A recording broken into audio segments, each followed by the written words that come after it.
Muchas gracias por hacer posible que hoy esté aquí. La Fundación Kutxa y el DIPC son dos instituciones directamente implicadas en que yo esté aquí. Y os agradezco a Tabacalera y agradezco hasta que hayáis escogido esta sala tan bonita, rodeada de cuadros, que es una de mis debilidades, como también sabe Ricardo, la pintura, como observador. No pinto, no temas, soy incapaz de sujetar un pincel con la mano. Pero está rodeado de pintura de un artista que a lo mejor sale en la charla, ya veremos. Pues es un placer. Siento que hay personas fuera, saludo a las personas de fuera que no han cabido en la sala, pero bueno, pues me imagino que las cuestiones logísticas son las que son y bueno, pues los de fuera me verán en streaming y si quieren hacer preguntas lo que pueden hacer es vocear desde fuera al final, ¿no? También, y aquí se oirá y las intentaremos responder. Pues bueno, como decía Ricardo, es mi segundo día aquí en Tabacalera. No conocía este edificio y esta institución y la verdad es que es un placer estar aquí. Es un lugar lleno de cultura, que rebosa cultura y también gastronomía arriba, entonces es una combinación estupenda. Y vamos a hablar de cultura, vamos a hablar de una de las patas de la cultura, que es la ciencia. Y dentro de la ciencia vamos a hablar quizá de uno de los temas que más nos interesan a todos, no solo ahora, probablemente desde el origen de los tiempos. Desde que los primeros humanos miramos el cielo estrellado, empezamos a preguntarnos qué puede haber ahí arriba. Empezamos a preguntarnos si estamos solos en el universo. Si en torno a alguno de esos puntitos puede haber otras personas mirándonos a nosotros, otros seres mirándonos a nosotros. Y esas dudas, esas cuestiones fundamentales nos han acompañado pues desde que somos humanos. Hoy en día eso lo enfocamos desde el punto de vista científico, pero previamente se enfocó desde el punto de vista filosófico, las personas creyentes lo enfocan desde el punto de vista religioso. Y probablemente nunca sepamos cómo empezó la vida. Les empiezo decepcionando la charla, como habíamos prometido después de la divulgación. No vamos a averiguar nunca cómo empezó la vida. Porque es un proceso, como verán ustedes, que ocurrió hace mucho tiempo y del que solo tenemos pruebas indirectas. Porque no había nadie allí y porque no ha dejado pruebas directas a sus primeros seres vivos. Pero la ventaja de la ciencia, la riqueza de la ciencia, es que ante las grandes preguntas cada vez somos capaces de acotarlas más. Podemos descartar lo imposible y quedarnos con lo más probable, ¿vale? Sherlock Holmes decía que es la forma de solucionar los problemas, ¿no? Lo poco probable acaba siendo posible cuando has descartado lo imposible. Pues ese es nuestro planteamiento. Van a ver varias ramas de la ciencia en esta charla y cómo todas se aproximan o intentamos que se aproximen para intentar responder a esta gran pregunta. Espero que les guste. Si podemos apagar un poquito las luces, como habíamos visto, dejar solo esta. No, era mejor, para que no haya reflejos en la sala, así, Si me prometen ustedes no dormirse durante la sala, mantenemos esta iluminación más tenue porque hay unas cuantas imágenes, yo creo, bonitas y las van a disfrutar más así. Quiero empezar con una nave espacial. ¿Saben qué nave es esta? La Voyager 1. La Voyager 1 es, a día de hoy, la nave más lejana de la Tierra, la que más alejada está de la humanidad y por tanto la que cada día, porque sigue activa, muy lejos de nosotros, muy fuera del sistema solar, la que cada día marca nuestra presencia en el universo. Hemos llegado hasta donde ha llegado esta nave, con robots. Con ondas de radio hemos llegado más lejos, pero con un robot hasta donde cada día está esta nave hemos llegado. Pues esta nave se lanzó en 1977 con la intención de sobrevolar o pasar cerca de los planetas del sistema solar exterior. ¿De acuerdo? Aquí tienen ustedes, como el puntero no funciona con estas pantallas, pues usaré el puntero digital. Aquí tenemos, el paso de Júpiter, de Saturno, de Urano, de Neptuno. Esto hizo la Voyager. Y podemos imaginarnos esta situación tal día como hoy, hace 30 años y una semana. Por eso la pongo. Estamos en celebración de que la sonda Voyager, el día de San Valentín, el 14 de febrero de 1990, hace 30 años, estaba más o menos aquí. Estaba fuera ya de los planetas del sistema solar exterior, con un ángulo sobre la eclíptica, que es el plano por el que se desplazan los planetas, el que contiene las órbitas de todos los planetas, estaba como a unos 30 grados de elevación. Entonces este dibujo es bastante certero, está bastante bien. Así veía el sistema solar la sonda Voyager. Y uno de los científicos implicados en la ciencia de la Voyager, que era el famosísimo Carl Sagan, gran científico y gran comunicador científico, había tenido una idea cuando salió la Voyager. ¿Qué pasaría si cuando ya haya hecho todo su trabajo de sobrevuelo de los planetas, le pedimos a la sonda que vuelva sus cámaras hacia atrás y que mire al sistema solar? Que eche un último vistazo de ese sistema, a ese sistema del que va a salir para siempre. que mire a casa antes de marcharse, ¿no? Bueno, esa idea de Carl Sagan fue aceptada por los ingenieros de la NASA, de la misión, y tal día como hoy, hace 30 años y una semana, empezó a hacer fotos del sistema solar. Se volvió, hizo 64 fotos. Un puzzle de 64 fotos que iban recorriendo las posiciones de todos los planetas, como ven ustedes ahí. Neptuno y Urano estaban poco iluminados porque les llega muy poca luz del Sol, lógicamente. Entonces, como nos pasa cuando tenemos poca iluminación, sale corrido, ¿verdad? Porque el tiempo de exposición tiene que ser más largo, pues eso le pasó. Urano y Neptuno, abajo a la derecha, están un poquito corridos. Saturno se ve muy bien, Venus se ve muy bien, la Tierra, Júpiter, que estaba en esa posición. Mercurio no se ve, ¿por qué? Porque está demasiado cerca del Sol, y la luminosidad del Sol borra la mínima luminosidad de Mercurio. Y Marte no se veía, porque los 3 filtros que usaba la Voyager en su sistema de cámaras eran incompatibles con el color de Marte. ¿De acuerdo? Entonces, hizo 64 fotos y las mandó a la Tierra. Son de 800 por 800 píxeles cada una. Hoy en día sería ridículo, ¿no?, esa resolución, pero bueno, es lo que había entonces. Lógicamente, lo que más estábamos esperando, Carl Sagan y todos los que estaban esperando esa señal, a partir de 1990, porque la foto la hizo ese día, pero luego tardó tiempo en irnos llegando, era la foto de la Tierra, lógicamente. Y la Tierra se vio así. Por casualidad, había un rayo de sol que había entrado en el sistema óptico, en el objetivo de la cámara, y había hecho ese rayo, había dejado esa traza, y justo dentro de esa traza estaba ese punto. Y ese punto, que cuando nos acercamos es menos de un píxel, porque la Tierra estaba en tierra creciente, como la Luna en cuarto creciente, ¿no? La Tierra estaba en cuarto creciente, visto desde ahí. Y cuando se ve de cerca es de color azulito, azul claro. Entonces esto llevó a que Carl Sagan, en 1994, escribiera un libro maravilloso. Yo creo que todos los libros que escribió Carl Sagan son maravillosos, pero Un punto azul pálido, que lo tituló en honor a la Tierra, es especialmente maravilloso. ¿Y qué dijo sobre esa foto Carl Sagan? Dijo, mira de nuevo ese punto. Eso es aquí, eso es nuestro hogar, eso somos nosotros. En él todos los que amas, todos los que conoces, todos los que alguna vez escuchaste hablar, cada ser humano que ha existido vivió su vida. La suma de todas nuestras alegrías y sufrimientos, miles de religiones seguras de sí mismas, ideologías y doctrinas económicas, cada cazador y recolector, cada héroe y cobarde, cada creador y destructor de civilizaciones, cada rey campesino, cada joven pareja enamorada, cada madre y padre, niño esperanzado, inventor y explorador, cada maestro de la moral, cada político corrupto, cada superestrella, cada líder supremo, cada santo y pecador en la historia de nuestra especie, vivió aquí, en una mota de polvo suspendida en un rayo de sol. Belleza, ¿no?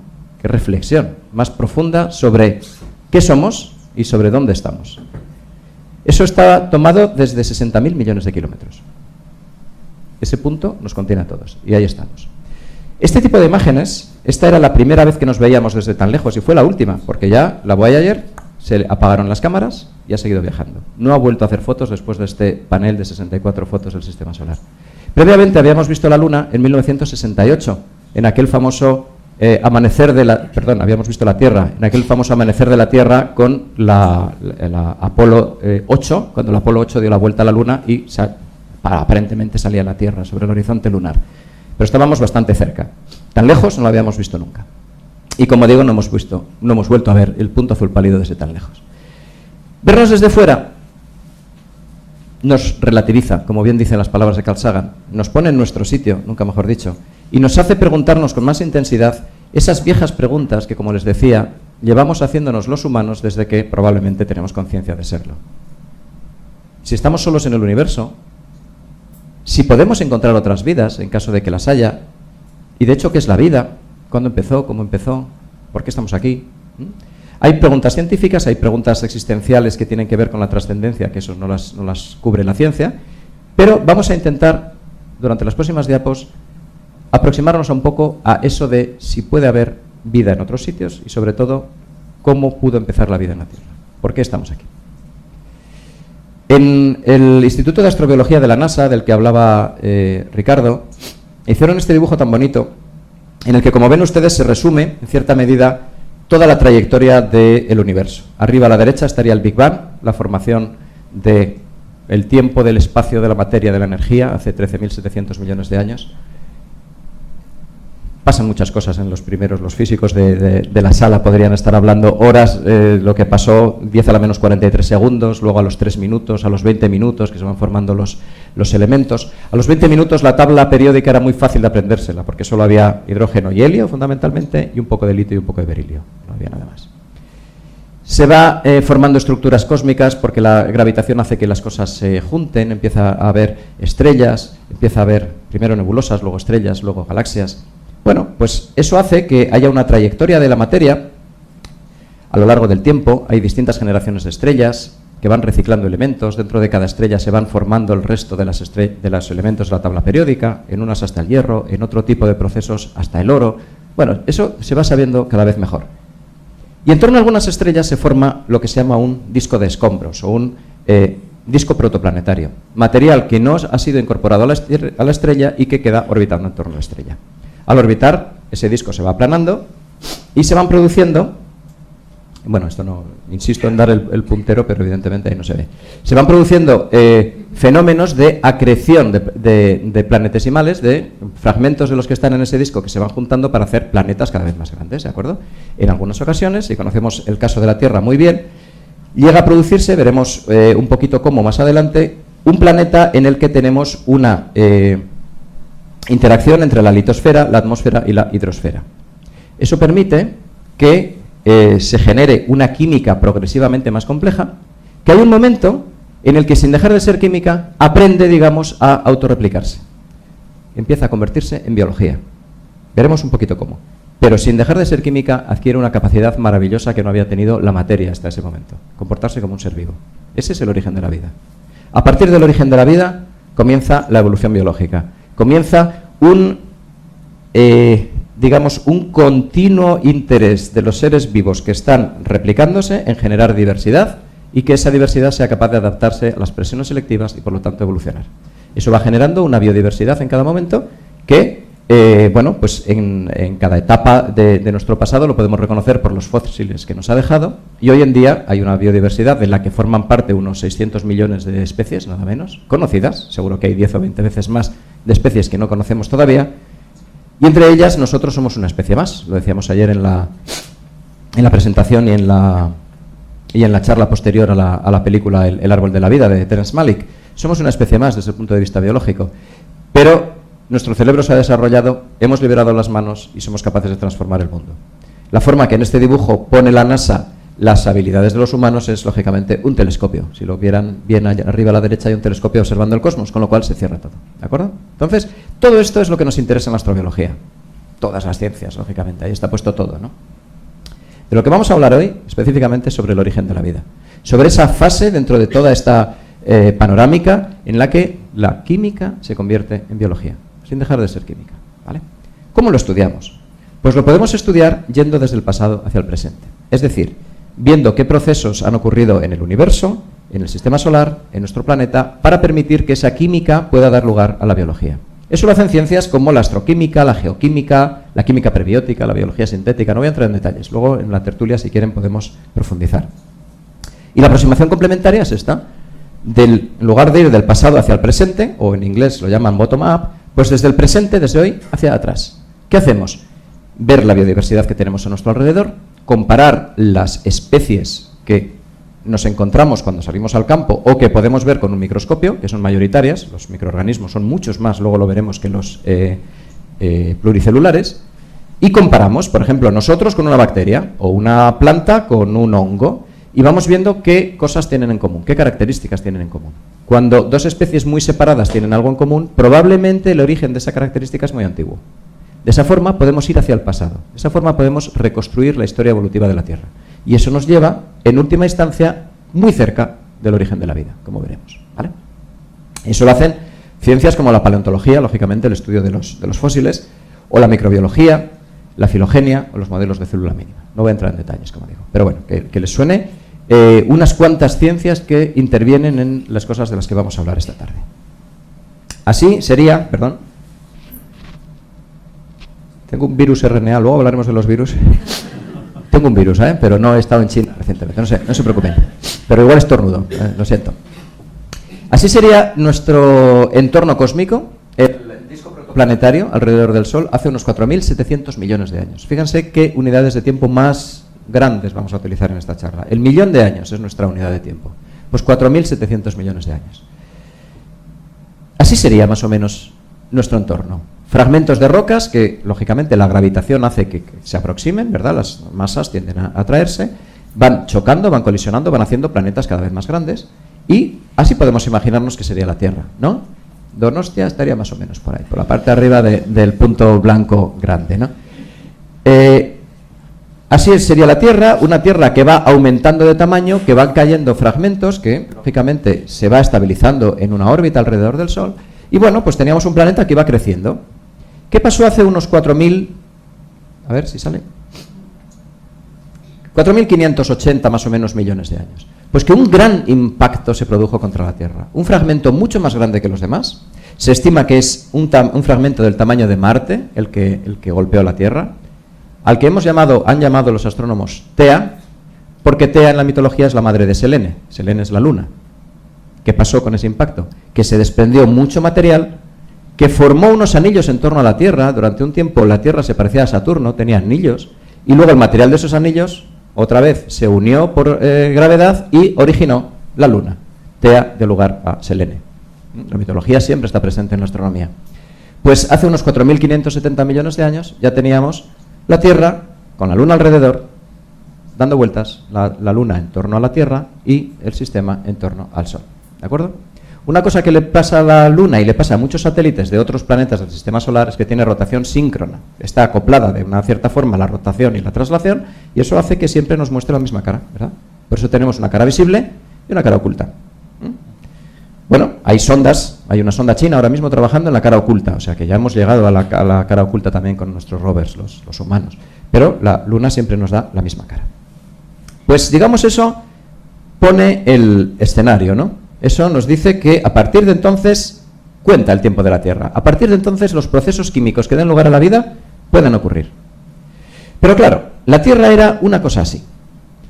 Durante los primeros cientos de millones de años había muchos materiales radiactivos que se estaban descomponiendo en el interior de la Tierra y eso generaba mucho calor. Y además estaban cayendo muchos meteoritos y muchos núcleos de cometas. Esos impactos también producen grandes presiones y grandes temperaturas. El resultado era que la superficie de la Tierra era un inmenso océano de lava incandescente, con muchos volcanes, pero sobre todo lava líquida, ¿de acuerdo? Claro, en esas circunstancias es imposible que exista agua líquida. El agua líquida, cuando, digamos, llega, imagínense, un cometa, de esos que están por ahí dibujados, un cometa va a caer a la Tierra, el cometa es básicamente, el núcleo del cometa es un bloque de hielo sucio, hielo con silicatos, hielo con tierra. ¿El agua qué hace? Cuando se va aproximando a la lava tan caliente, se evapora, ¿verdad? Se evapora el agua, de hecho, decimos se sublima, pasa directamente de sólido a vapor y se queda formando parte de las nubes. Entonces, lo que iba ocurriendo durante ese proceso es que el agua que nos iba llegando y el agua que tenían esos fragmentos iniciales que dieron lugar a la Tierra se estaba evaporando y estaba formando una gruesa capa de nubes en torno a la Tierra. ¿De acuerdo? En este dibujo, el ilustrador, como pueden ver, ha puesto una luna enorme, ¿no? Sabemos que la Luna cada vez está un poquito más lejos de nosotros. De hecho, para el que le gusten los datos, cada año 3,8 centímetros más lejos de la Tierra. Ese es el típico dato que no sirve para nada, ¿no? Pues les daré varios a lo largo de la charla. Ese es uno. Claro, si cada año la Luna está 3,8 centímetros más lejos de la Tierra, quiere decir que si echamos hacia atrás la cinta, cada vez sería más grande la Luna. Si vamos muchos millones de años hacia atrás, la Luna se vería más grande.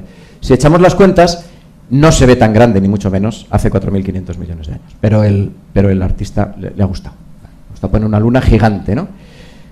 Bueno, ese sería el panorama de la Tierra, ¿no? A ver. Ayer veíamos El árbol de la vida, de Terence Malick.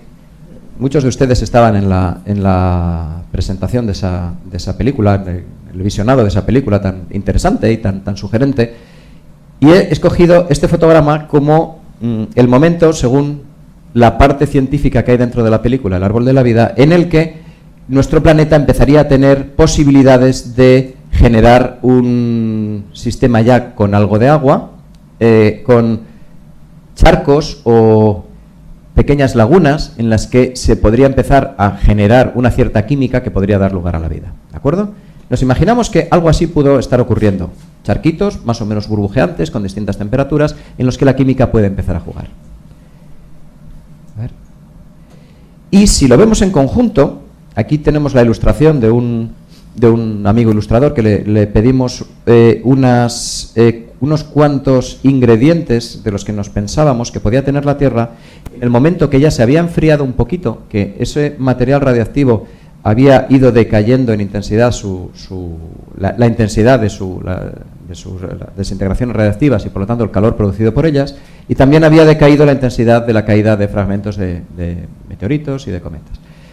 Eso había hecho que se enfriara un poquito y el vapor de agua de la atmósfera que había hecho condensarse y llover. Estuvo lloviendo durante cientos de millones de años. En esta Tierra es muy común que esté lloviendo un mes y todos ustedes con razón se quejan. Bueno, cientos de millones de años lloviendo. ¿Eso qué hizo? Formar ríos, formar cataratas, formar lagos, formar un gran océano en la Tierra. Y cuando nos imaginamos todas las características, todos los ingredientes que podía tener esa Tierra primitiva, vemos que había volcanes, que había también volcanes submarinos, que estaban cayendo todavía, ya menos, pero todavía algunos meteoritos, algunos cometas, que había charcos burbujeantes, como el que ponía Terence Malick en la película, otros charcos más templaditos, como el famoso, a los que les guste Charles Darwin, el pequeño charco de agua templada que decía en una carta a uno de sus colaboradores o amigos, y una luna que ahí, bueno, se ha dibujado grande, pero no tan grande. Aquí, Eduardo Saiz es el nombre del ilustrador, un gran ilustrador científico, y ahí le pedí que hiciera una luna grande, pero que no se pasara tampoco, ¿no? Que no se viniera tan arriba como el de la otra ilustración. Algo así sería la Tierra. Aparte de que, bueno, esto ya nos parece más cercano, ¿verdad? Esto es un paisaje que, bueno, si vamos a una isla volcánica, si vamos a Lanzarote, por ejemplo, nos podemos imaginar más o menos. Pero ahí no había vida todavía, ahí no había ningún ser vivo. Lo que sí había era mucha química. Mucha química que, como se pueden imaginar, ahí hay escenarios muy distintos y la química puede jugar a hacer reacciones muy distintas en esos sitios. Nos imaginamos que hubo una interacción entre los productos que se estaban produciendo en distintos lugares gracias a la diversidad de entornos físico-químicos que había en la Tierra. ¿De acuerdo? Los científicos lo dibujan así en sus artículos, no voy a entrar en detalles tampoco, pero como ven ustedes hay distintos tipos de aportes de material y de procesos químicos en la Tierra. Estamos estudiando todos esos procesos para ver qué tipo de moléculas se pueden producir y cómo pueden llegar a interaccionar entre sí. Y la vida, pues, empezaría, o las moléculas empezarían a interaccionar probablemente en el mar, ¿no? Un entorno marino, no sé si reconocen al pintor. En un entorno marino en el que habría rocas, habría materiales posibles que pueden funcionar como superficies catalíticas que favorecen la formación de moléculas o la unión de moléculas en una superficie dentro de un entorno marino. Bueno, a mí esto me sugiere un poco, ¿no? Este gran jardín de Balerdi me sugiere un poco un mar con muchas cosas, con muchas partículas, con muchas superficies que pueden realmente interaccionar y que pueden facilitar la química dentro de los océanos. Pasado el tiempo, a partir de esos intentos de la química de hacer cosas dentro de los océanos y en interacción con las superficies, estamos aquí. Pasados 3.800 millones de años, más o menos, desde ese paisaje tan prometedor, estamos aquí.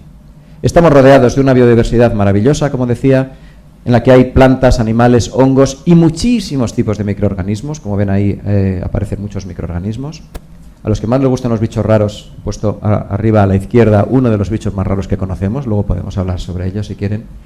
Y bueno, pues hay algunas especies que nos resultan más cercanas, como un chimpancé, y hay una representante, yo creo, de altísimo nivel de nuestra especie, como es Marie Curie, en este caso. Claro, ¿qué ha podido pasar? ¿Qué ha podido pasar desde un planeta prometedor químicamente hasta una biodiversidad tan apabullante que ha colonizado todos los nichos posibles, todos los lugares posibles de la Tierra, los más cercanos a nosotros y los más extremos que nos podamos imaginar? Pues lo que ha pasado es una serie de cosas que vamos a ver a continuación. Aquí tenemos una regla de tiempo, ¿no?, que comienza cuando se forma el sistema Tierra-Luna, lo han visto hace un par de diapos, hace 4,57 miles de millones de años, y que termina hoy. El cero es hoy, estamos aquí. Esos son los tiempos geológicos, como les gusta, llamarlos o dividirlos a los geólogos. Y para lo que nos interesa en la charla de hoy, he puesto algunos de los procesos que ocurrieron al principio. La formación de la Tierra y la Luna, giga-años, GA es lo mismo que miles de millones de años, ¿de acuerdo? Las rocas sedimentarias más antiguas son de hace 3.900 millones de años. Si son rocas sedimentarias, quiere decir que en su origen había agua y por eso se formaron como rocas sedimentarias. Y eso es una prueba indirecta de las que hablábamos antes, es una prueba indirecta de que hace 3.900 millones de años ya había agua líquida en este planeta. Es decir, que teníamos paisajes como los que Eduardo Said dibujaba en negro y rosa, ¿de acuerdo? Ya había agua líquida. Hace entre 4,1 y 3,8 miles de millones de años hay algunas rocas que contienen carbono con la cantidad de carbono 12 respecto a otros isótopos. Esto es una cuestión química un poquito más compleja, pero con la cantidad del isótopo más ligero del carbono, el carbono 12, más parecida a la que utilizan los seres vivos cuando forman materia orgánica a partir del CO2. Esto es una prueba indirecta también que nos dice que a lo mejor ese carbono que está en esas rocas de esa antigüedad ya había sido fijado de una forma parecida como hacen, por ejemplo, los organismos fotosintéticos, por ejemplo, las plantas o las algas. Evidentemente, plantas no había todavía, luego veremos cuándo aparecieron, pero sí que podía haber actividades o metabolismos que llamamos autotróficos, capaces de fijar CO2, porque han dejado su huella isotópica, es decir, la relación entre isótopos en las rocas. Y los fósiles más antiguos, ahora veremos algunos, son de entre 3,7 y 3,5. Más cierto, 3,5, por eso he puesto la línea continua y no punteada. Hace 3,5 miles de millones de años ya hay fósiles. Los vamos a ver ahora. Si ya hay fósiles, quiere decir que ya definitivamente había surgido la vida. Por lo tanto, el periodo para que surja la vida será desde el primer cuadradito rojo, que no he dicho lo que es. Los dos cuadraditos rojos corresponden a los periodos en los que caen con más intensidad los meteoritos y los núcleos de los cometas, es decir, al principio de la historia común de la Tierra y la Luna, porque el sistema solar está todavía en formación, y siguen cayendo fragmentos de ese disco protoplanetario a nuestro planeta. A partir de ahí ya se tranquiliza la caída de meteoritos. Hay una época en la que la química puede empezar a hacer esas reacciones, lo que hemos estado viendo. Y hace 4.000 millones de años vuelven a caer muchos meteoritos. ¿Por qué? Pues se piensa que es porque Júpiter tuvo una fluctuación, una variación en su órbita, y al moverse un poco de su posición más estable de la órbita en ese momento, empujó hacia el interior del sistema solar a muchos asteroides. Esos asteroides van a impactar al final unos cuantos contra la Tierra, contra Marte, contra los planetas interiores. Entonces, durante 150 o 100 millones de años, siguieron cayendo ahí muchos. Se piensa que a lo mejor si la vida empezó a formarse cuando ya podía, hace unos 4,4, en el segundo bloque de caída de muchos meteoritos, a lo mejor se esterilizó la superficie, igual se mataron todos los microorganismos que podían haberse desarrollado, pero quedarían las moléculas que tenían. Esas moléculas, de nuevo, volvieron a intentarlo, ya en la zona amarilla clara, o sea, más intensa, y es donde he puesto OV, origen de la vida. Es decir, a la pregunta ¿cuándo empezó la vida? Podemos decir más o menos que seguramente entre 3,8 y 3,5 miles de millones de años. Ya tenemos una pequeña respuesta a la gran pregunta. Y a partir de ahí podemos hacer una comparación, como hacía Carl Sagan con la historia del universo, pues podemos hacer en la historia de la Tierra y la Luna, la podemos comparar a un calendario. Un calendario, imaginamos que la Tierra y la Luna empiezan el 1 de enero y hoy en día estaríamos el 31 de diciembre. Entonces, eso nos sirve para hacernos una idea más o menos de cuándo ha ocurrido cada proceso. El origen de la vida, más o menos en marzo. Fácil de recordar. ¿Cuándo empieza la primavera? En el año empieza la vida en el año terrestre. ¿Vale? Muy poético también. Bueno, estas son las dos aproximaciones que decíamos. Podemos ir desde el pasado hacia esa caja negra, es una caja amarilla, pero en realidad es negra porque no sabemos muy bien lo que pasó, desde el pasado o desde el presente. Intencionadamente he puesto las flechas que no se tocan, porque realmente hay cosas que no se cubren ni con una aproximación ni con la otra, y estamos trabajando ahí. Y a partir de entonces, lógicamente, la historia de la evolución. A partir de que ya tenemos los primeros seres vivos formados, empiezan a generar descendencia, que son distintos entre sí, se enfrentan a las presiones selectivas del ambiente y los mejor adaptados triunfan y generan nuevas generaciones que se van separando, se forman nuevas especies, y eso es la evolución. Eso es lo que nos enseñó Wallace y Charles Darwin a mediados del siglo XIX. Y eso nos ha llevado aquí. Aquí han pasado, lógicamente, en 3.500 millones de años toda la historia de la biología. No tenemos tiempo para hablarlo, pero es fascinante, lógicamente, el recorrido que ha hecho la vida en nuestro planeta. Pero hoy nos estamos centrando en cómo empezó, ¿verdad? En la zona amarilla. Los primeros fósiles se los había prometido de los que hay más certeza de que son realmente fósiles, tienen ese aspecto. Esto es una roca que está en el Museo de Historia Natural de Washington, que les recomiendo, si alguna vez van a Washington, según miran el Capitolio, pueden ir a visitar al presidente si tienen esa inquietud, pero yo no iría, me quedaría en el primer edificio en el mall a la izquierda. Es el Museo de Historia Natural de Washington. Entrada gratuita, por cierto. Y la verdad es que tienen la mejor colección de meteoritos, de fósiles, de casi todo lo que nos podamos imaginar. Es como la meca para los científicos ese museo. Y entre otras cosas tienen esta roca.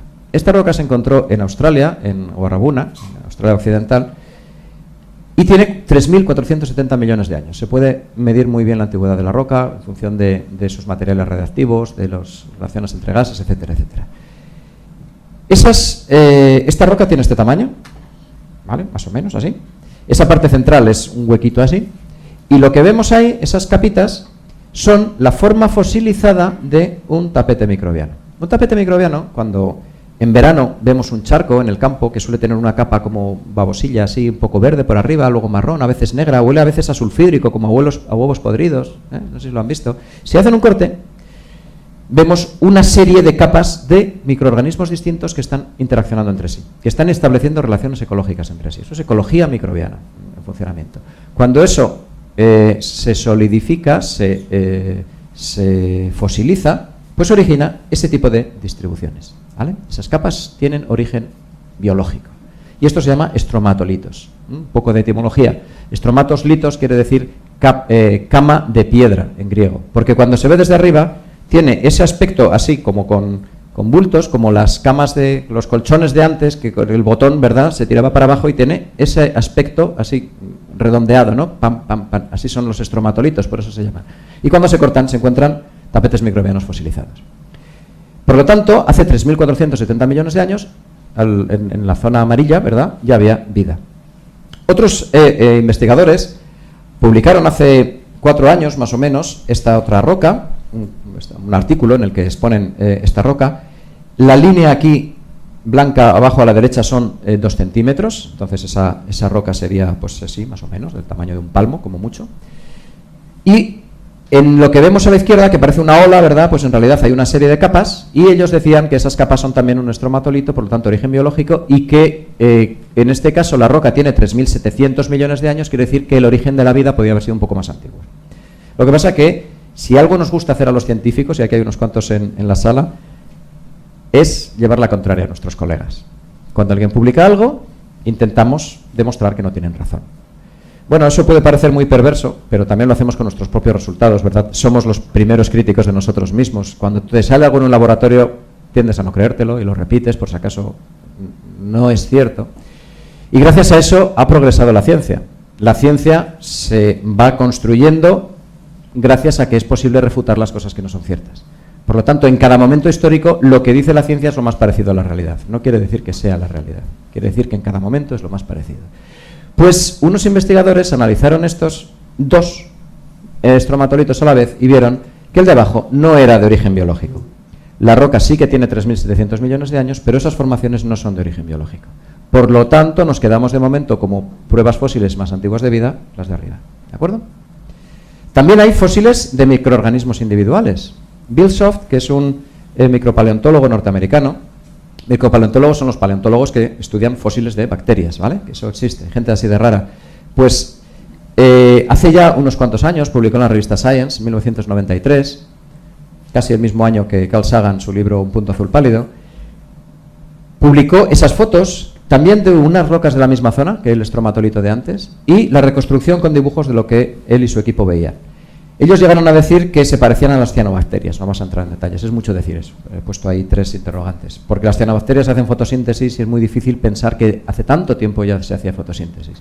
Pero lo que sí es muy probable es que sean bacterias, digamos, originando esas estructuras, ¿no? Esas estructuras así alargadas, bacterias filamentosas se llaman. Otros científicos han publicado estos posibles microfósiles en rocas de esa antigüedad. Y otros científicos han publicado esto. Claro, si vemos esto, lo vemos parecido a los fósiles de Bill Soft de arriba, ¿no? Decimos, bueno, otro fósil, ¿no? ¿Qué antigüedad tiene ese fósil? Pues ese fósil tiene una antigüedad de unos 5 años, porque está hecho en un laboratorio de Granada, en concreto. Juanma García Ruiz, que es un colega nuestro, es un investigador de Granada, un geólogo, es capaz de hacer esas morfologías juntando carbonatos y silicatos en su laboratorio, sin vida, sin ningún proceso biológico. ¿Para qué lo hace? Pues para demostrar qué tipo de estructuras se pueden formar con esos componentes minerales y para decirnos que tengamos mucho cuidado. Que tengamos, la comunidad científica, mucho cuidado cuando decimos que hemos encontrado vida en Marte, por ejemplo. Luego en las preguntas podemos hablar de vida fuera de la Tierra. Si alguien encuentra una morfología parecida a esa en Marte y dice, he encontrado vida, que se han dado casos, y resulta que la morfología puede ser solo química, sin procesos biológicos. O si alguien encuentra una roca que tiene esas morfologías y decimos ya había vida y resulta que no había vida, que la geología nos está jugando una mala pasada. Es decir, tenemos que tener mucho cuidado con la morfología.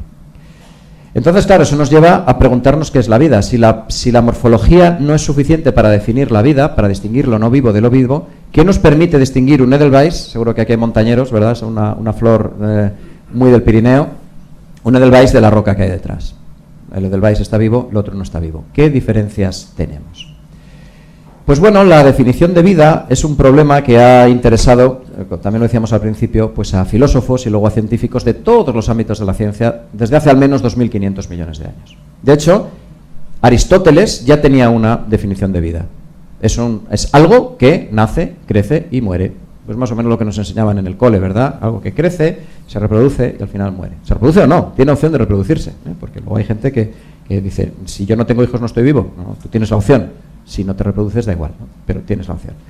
Pues eso de nacer, crecer, reproducirse y morir, ya lo había dicho Aristóteles, ¿no? De hecho, les habrá pasado en sus ámbitos de trabajo, cuando alguien piensa que es muy original en algo, que lea Aristóteles porque seguro que ya lo dijo. O sea, Aristóteles yo creo que lo dijo todo ya y a partir de ahí, de hecho dijo algunas cosas que eran mentira y que se tardó 2.400 años en demostrar que no era cierto, por ejemplo la generación espontánea, pero es que el peso de Aristóteles era tan fuerte que hasta que llegó Pasteur con sus experimentos, pues no se pudo refutar. Cierro paréntesis aristotélico. El caso es que 2.500 años, en este caso, de definiciones de vida. Hay muchísimas. Cada científico, cada filósofo ha propuesto una definición de vida diferente. Desde el punto de vista químico, algo que sabemos de la vida es que tiene unos componentes fundamentales. El primero es el agua. El agua es una molécula maravillosa, es un gran estabilizador térmico. Ustedes tienen la suerte de vivir al lado del estabilizador térmico. Los que somos de Burgos y vivimos en Madrid sabemos que las fluctuaciones climáticas son mucho más altas que en la costa. Es el mejor disolvente conocido, es además una molécula que interviene en muchas reacciones químicas y además es muy abundante en el universo. El agua no ha escogido, la vida no ha escogido en absoluto un líquido que esté muy poco representado en el universo. Ha conseguido algo que está en todas partes, en las nebulosas, en los meteoritos, en los núcleos cometarios, en los planetas, en los satélites, hay mucha agua. Entonces era relativamente fácil desde el punto de vista químico escoger el agua como disolvente. Y el otro gran componente es el carbono. Si hacemos un zoom al carbono en la tabla periódica, vemos sus características electrónicas, no vamos a entrar en ello, pero lo que es fundamental del carbono es que es el mejor elemento capaz de unirse a otros átomos de carbono y a otros de los 5 elementos fundamentales de la vida: hidrógeno, oxígeno, nitrógeno, azufre y fósforo. Eso lo hace el carbono mucho mejor que los demás. Si quieren, luego en las preguntas podemos hablar del silicio, que siempre sale en la ciencia ficción, el silicio como sustituto del carbono. Ya les adelanto que es imposible, desde el punto de vista químico, generar tantas moléculas distintas como hace el carbono. Moléculas pequeñas, moléculas grandes, moléculas lineales, moléculas cíclicas, ¿de acuerdo? Todas las moléculas que ustedes se imaginen. Unos 17 millones de compuestos orgánicos se considera que hay. Unos son naturales, otros los hemos hecho los humanos. La química del carbono nos permite tener una variedad molecular que va a permitir a la vida surgir, ¿de acuerdo? Entonces, agua y carbono. Cuando vamos avanzando mucho y cuando somos capaces de investigar seres vivos muy distintos de nuestro entorno, durante las últimas 4 décadas más o menos, lo que hemos visto es que todos los seres vivos que conocemos tienen 3 características básicas que los definen. Un material genético que va a guardar la información de lo que somos, en nuestro caso el ADN, que se replica y que va a generar esas diferencias, como decíamos, en la progenie, en los herederos. un metabolismo, que es una red muy complicada de reacciones, cada punto que ven ahí es una molécula y cada línea es una reacción que convierte una molécula en otra. Eso está pasando en su cuerpo ahora mismo millones de veces, miles de millones de veces a la vez en sus distintas células, ¿de acuerdo? Eso ocurre en todos los seres vivos y se parece bastante como lo hacen todos los seres vivos. De esa forma, intercambiando materia y energía con el entorno, crecemos. Somos un sistema, desde el punto de vista químico, decimos, fuera del equilibrio, es decir, la química está moviéndose dentro de nosotros, no hemos llegado a una situación estable y gracias a ese movimiento, porque consumimos materia y energía, creamos moléculas de nosotros mismos y crecemos, ¿vale? Y claro, eso es posible porque estamos compartimentados, porque estamos dentro de un medio que nos separa del ambiente, que nos define como seres vivos. Las células tienen una membrana, nosotros tenemos una piel, ¿verdad?, que nos separa, pero nos comunica. No hay fronteras infranqueables, no hay muros, ¿de acuerdo? Tiene que haber permeabilidad de moléculas, porque si no el sistema no es estable. Entonces, si tenemos replicación, metabolismo y compartimento, pues sabemos que tenemos vida. Cuando tenemos esos tres componentes, tenemos seres vivos. Cuando la química ha sido capaz de originar esos tres componentes y ponerlos a trabajar juntos, es cuando ha aparecido la vida, ¿vale? Eso es algo que hemos ido viendo, como digo, en los últimos 3-4 décadas. Teniendo esto en cuenta, claro, ya se pueden hacer definiciones bastante más precisas sobre en qué consiste ser un ser vivo desde el punto de vista químico. Hay un bioquímico norteamericano que se llama Jerry Joyce, que en 1994 hizo una definición de vida, propuso una definición de vida tan sencilla como esta. La vida es un sistema químico automantenido capaz de experimentar evolución darwiniana. Muy sencillito. Químico automantenido, es decir, bueno, si consumiendo materia y energía yo soy estable en el tiempo durante un tiempo y capaz de experimentar evolución darwiniana. Con eso que está diciendo, yo me replico, genero diversidad, la diversidad se adapta al medio y mantenemos la evolución, ¿vale? Entonces, cuando estamos buscando vida muy antigua, estamos buscando ese tipo de sistemas químicos. Y cuando estemos buscando vida en Marte o en el satélite Europa, donde sea, estaremos buscando ese tipo de sistemas, ¿vale? Sistemas químicos automantenidos que evolucionan. Hay muchas más definiciones, ¿de acuerdo? Algunas se centran más en la parte química. Christian de Duve hace una definición en la que destaca esa necesidad de estar fuera del equilibrio termodinámico dentro de las células. Y la última es de dos autores de aquí, de esta tierra, pero os lo he puesto, buenos amigos, Kepa Ruiz Mirazo y Álvaro Moreno, colegas, amigos de muchos de nosotros, y Juli Peretó, que es un bioquímico también de Valencia. Tienen un artículo muy interesante de hace unos años en lo que dicen algo parecido a lo que decía Jerry Joyce, pero con algunos matices. Los seres vivos son sistemas autónomos con capacidad de evolución abierta, ¿vale? Un sistema que se automantiene, que tiene un metabolismo que hace que se mantenga y que evoluciona. Entonces, si se dan cuenta, en las definiciones de vida, de una u otra forma tenemos replicación, metabolismo, compartimento y además evolución. Evolución está apareciendo, ¿verdad? La evolución es consustancial a la vida. Cuando encontremos vida, encontraremos sistemas evolutivos. Cuando hablamos de evolución, hablamos de vida, ¿vale? Hay un autor que nos gusta mucho en este contexto, que se llama Theodosius Dobzhansky, y uno de sus ensayos lo tituló diciendo: nada tiene sentido en biología excepto a la luz de la evolución. Esa es la realidad. Sin evolución no habría biología. Claro, ¿los virus qué? Porque nos podemos quedar muy satisfechos con esas definiciones que hemos visto y estaremos de acuerdo en que los árboles, las plantas, los hongos, las bacterias son seres vivos. Pero ¿y los virus? Este que tengo yo y que muchos de ustedes van a acabar teniendo al final de la sesión, o los virus que están produciendo ahora epidemias, todavía no pandemias, pero epidemias tan importantes como el coronavirus.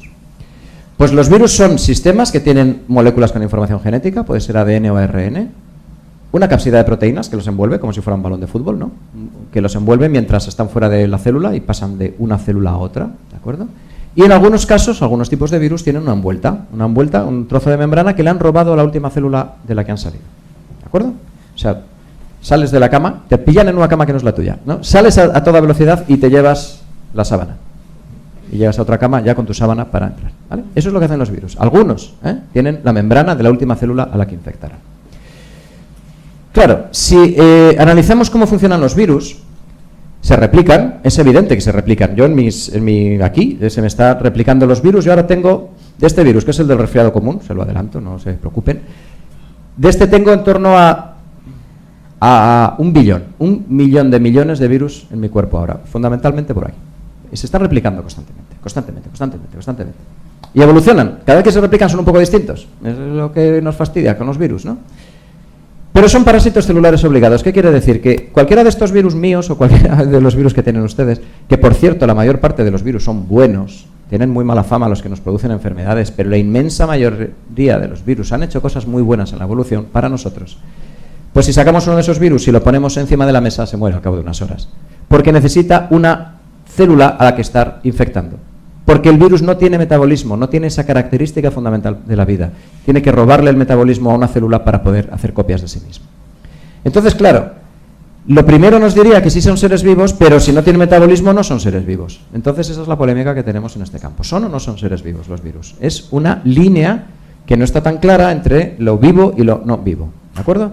Pero si fuéramos, por ejemplo, a Marte y encontramos un virus, es seguro que había una célula al lado, aunque a lo mejor ya esté degradada, porque el virus solo no podría funcionar. ¿De acuerdo? Puede ser un buen marcador de vida, aunque no sea vida en sí mismo. Vamos a seguir avanzando. Ya tenemos como los ingredientes, ¿no?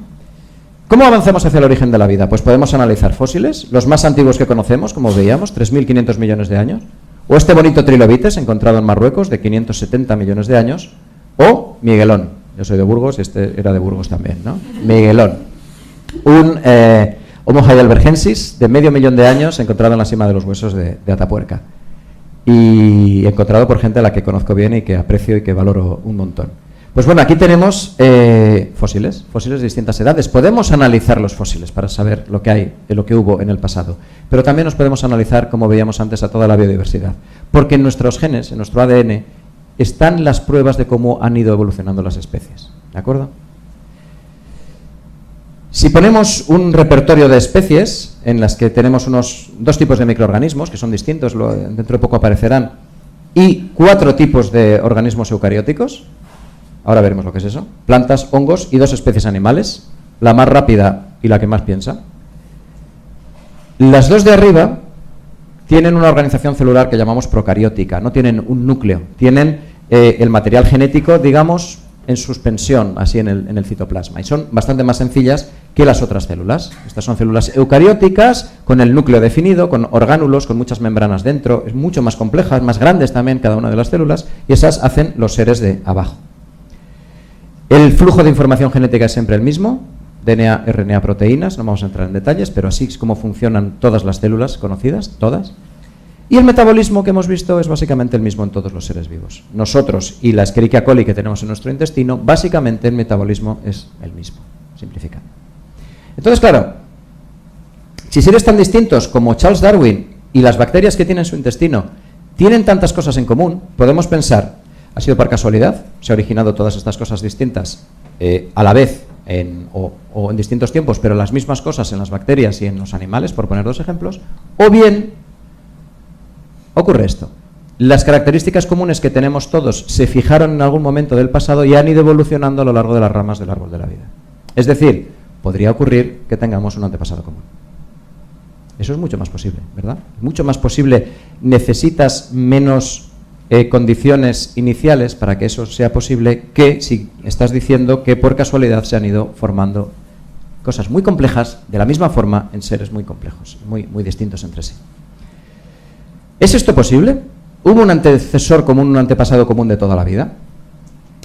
Pues cuando hemos sido capaces de analizar los genes de los seres vivos, y eso se empezó a hacer a finales de los años 70, de todos los seres vivos conocidos, primero analizando un gen concreto, y luego ya, gracias a que han avanzado mucho las técnicas de secuenciación del ADN, pues es posible analizar genomas completos. Cuando lo hacemos, obtenemos árboles de este estilo, en el que vemos un tronco y como 3 grandes grupos: bacterias, arqueas y eucariotas. Bacterias y arqueas son las que aparecían antes arriba, son microorganismos, son procarióticos, no tienen núcleo, y los eucariotas sí tienen núcleo, ¿vale? Entonces vemos como 3 grandes grupos de seres vivos, ¿vale? Eso es lo que conocemos a nuestro alrededor.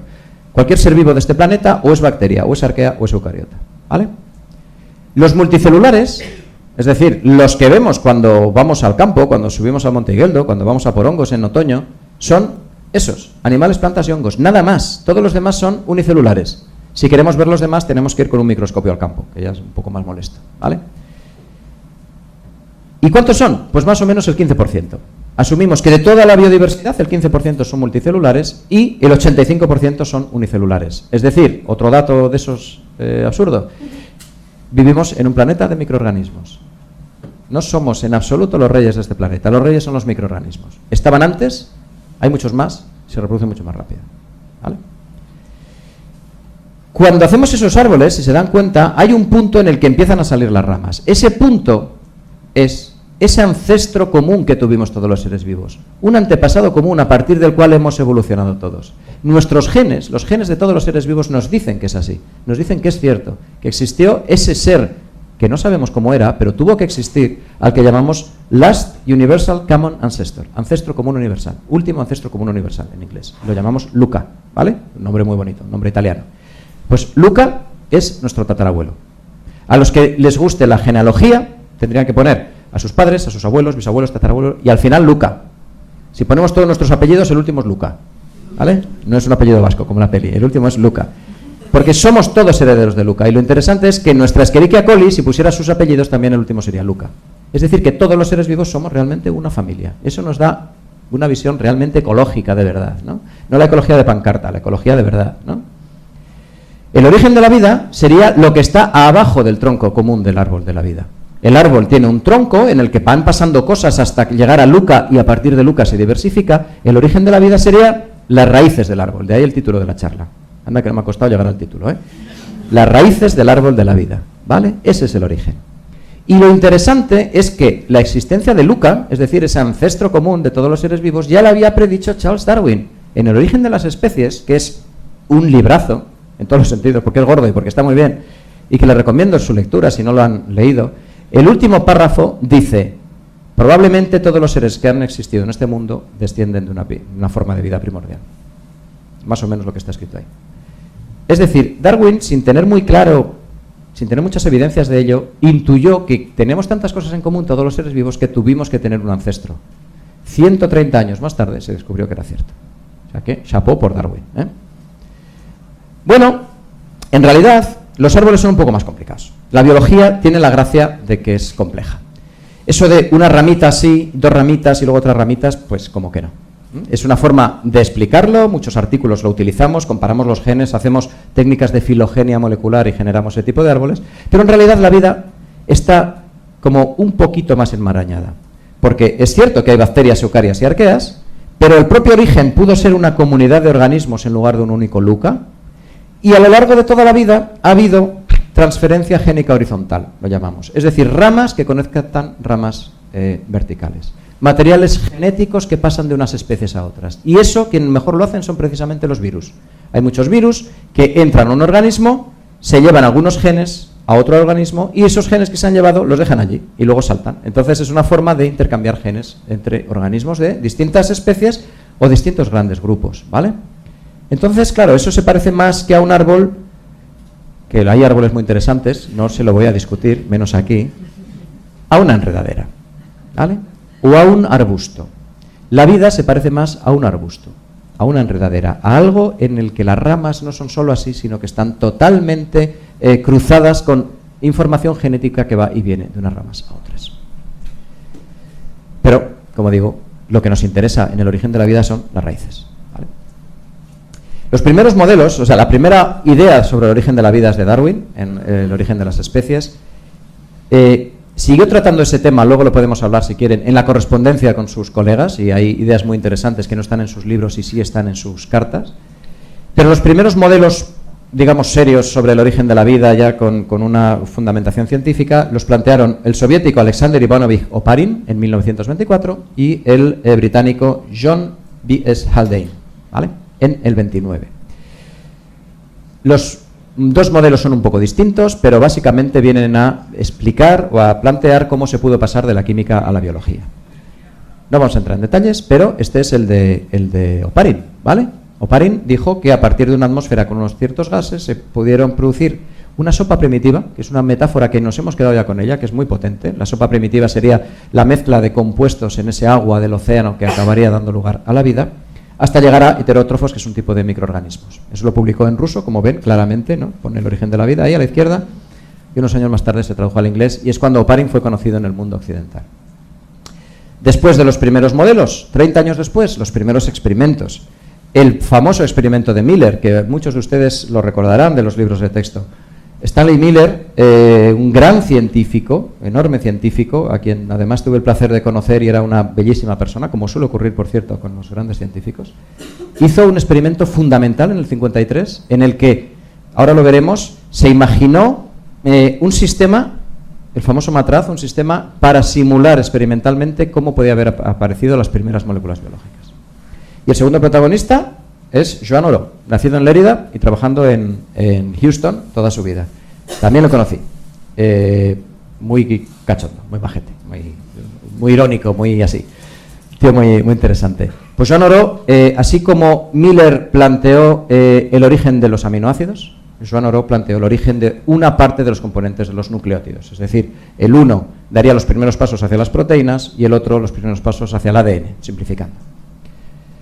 Claro, el experimento de Miller, que es este, inaugura un campo que se llama química prebiótica. Es decir, los químicos pueden empezar a jugar en sus laboratorios a hacer una química que nos lleve hacia la vida, ¿vale? Se llama prebiótica porque está antes de la vida.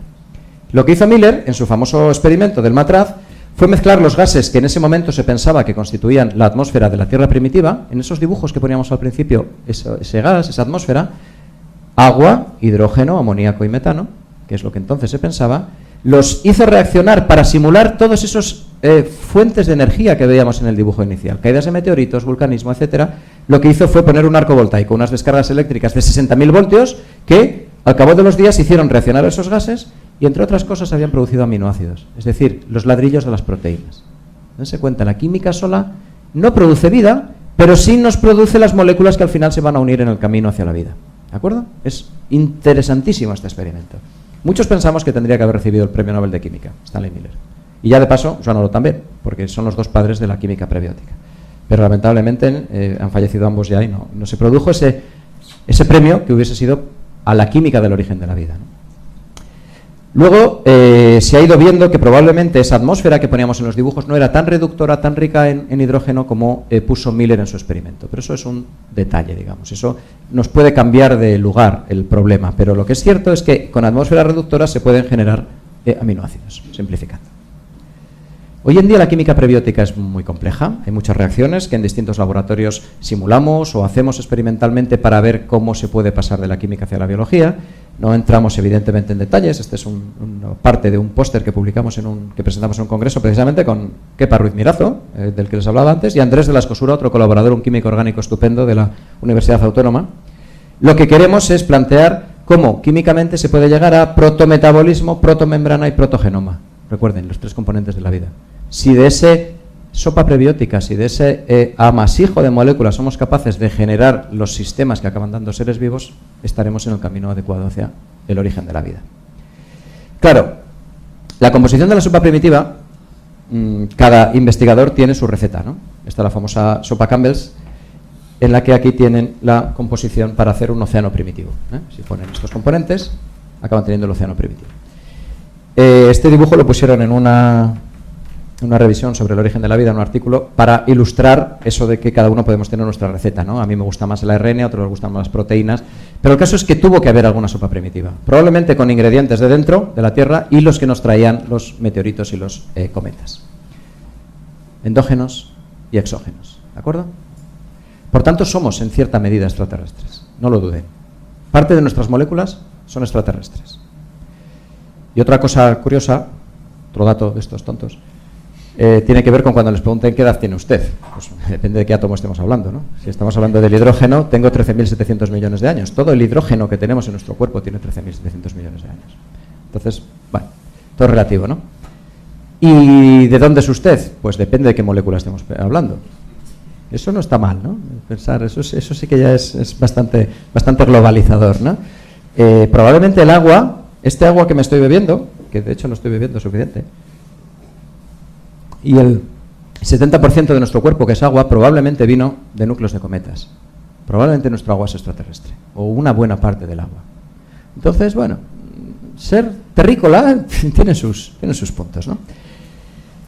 Claro, esa es una de las grandes preguntas que nos hacemos, ¿no? ¿Todos los ingredientes que forman los seres vivos estaban aquí o muchos fueron traídos desde fuera? Probablemente muchos fueron traídos desde fuera. Recuerden los cuadraditos rojos, esas épocas en las que han estado cayendo meteoritos y núcleos de cometas a tutiplén, cientos de millones de años. Han traído su química, esa química se ha mezclado con la de la Tierra y aquí estamos.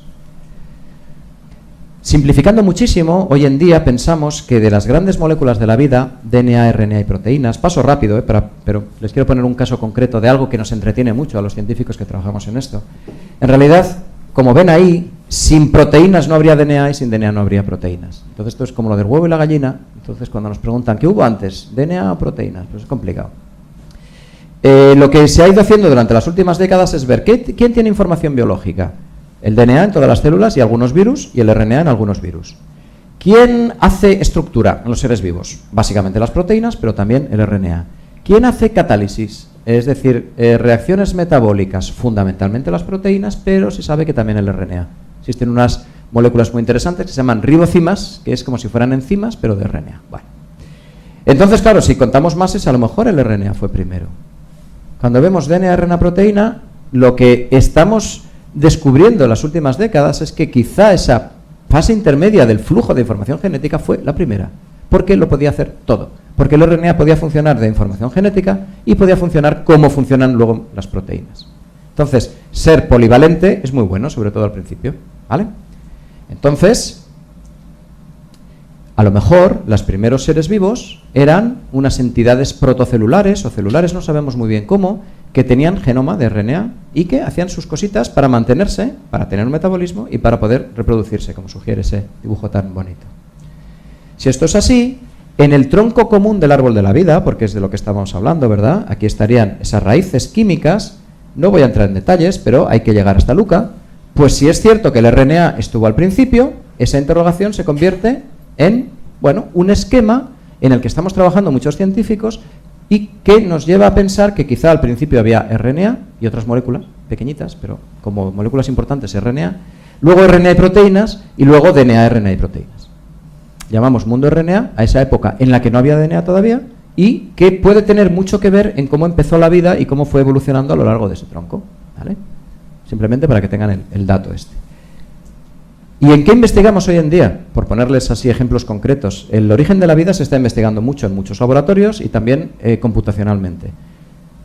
Se trabaja en química prebiótica, en ese tipo de reacciones que van a dar lugar a moléculas cada vez más complejas, en esas capacidades del RNA, en esa época posible del mundo RNA. En ordenadores se diseña qué genoma podía tener Luca, nuestro antepasado, cómo podía ser de simple su DNA, pero suficientemente complejo para poder hacer todo lo que necesita para vivir. Trabajamos en evolución in vitro, hacemos evolucionar a las moléculas dentro del tubo de ensayo, es decir, sin necesidad de que haya seres vivos, algunas moléculas son capaces de evolucionar. Metabolismo primitivo, también en ordenador, es decir, qué tipo de reacciones nos pueden permitir que funcione la célula. O protocélulas, hay laboratorios en los que están poniendo compartimentos y moléculas replicativas, ADN o ARN, y ver si eso acaba pareciéndose alguna vez a un ser vivo. Si tuvieran éxito, y uno de los que más y mejor lo está haciendo es Jack Szostak en Harvard, en Estados Unidos, pues eso podía acabar generando seres vivos en el laboratorio. Sería creación de vida en el laboratorio. Están muy lejos de eso, lejísimos, porque un ser vivo, incluso el más sencillo, es infinitamente más complejo que una colección de moléculas. Entonces, no está a la vista cuándo se van a poder generar los primeros seres vivos en el laboratorio. Pero eso lo pongo para que vean ciencia actual, no ciencia de frontera. Estos campos son de fronteras, lo último que se está haciendo.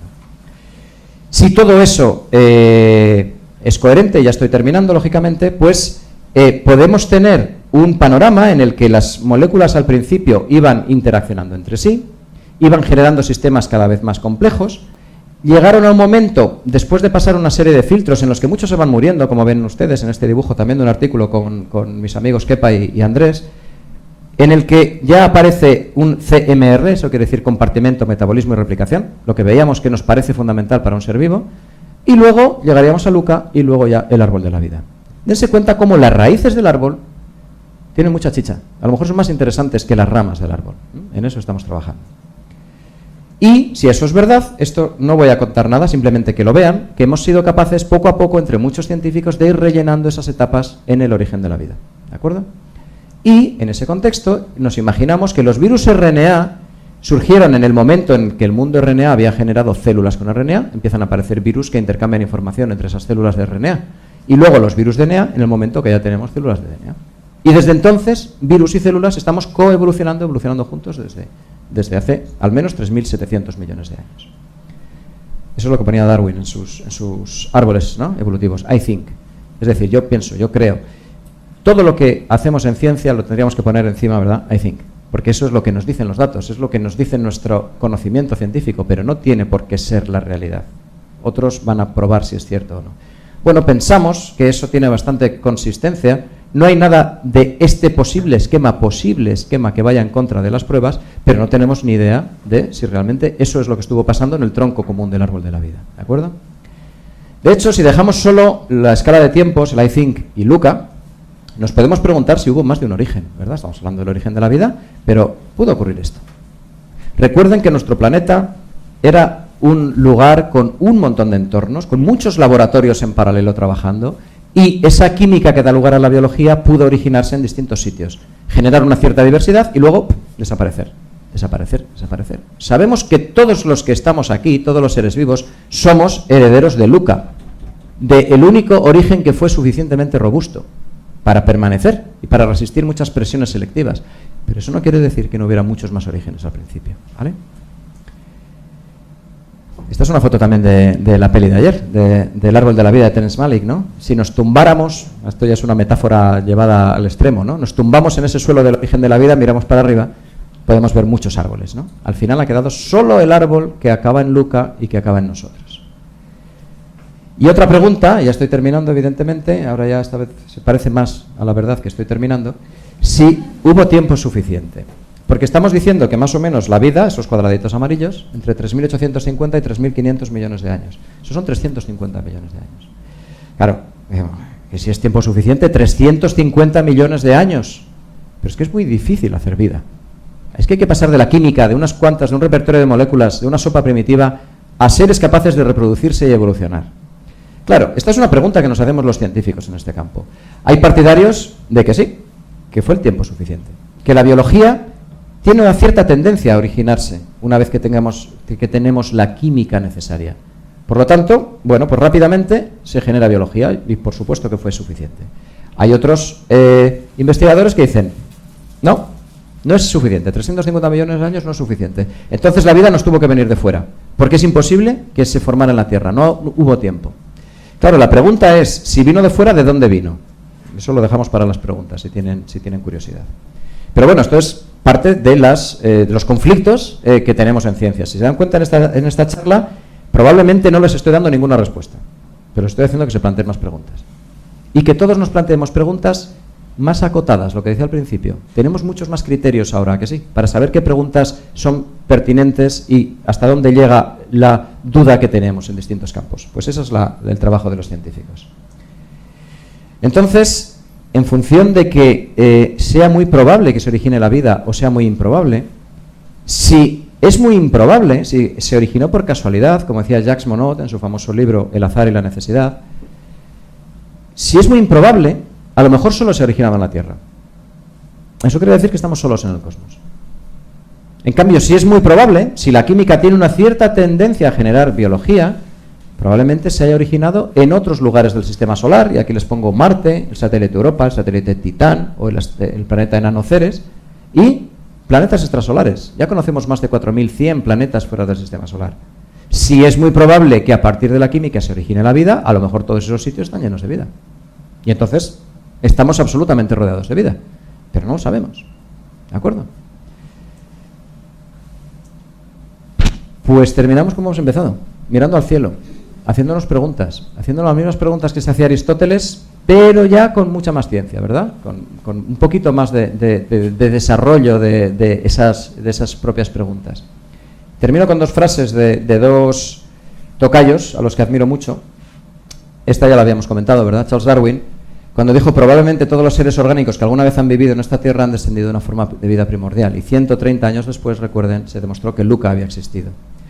Y la segunda, el autor es Arthur C. Clarke, autor de ciencia ficción, co-guionista con Kubrick de 2001, Una odisea del espacio, y autor del relato en el cual está basada la novela.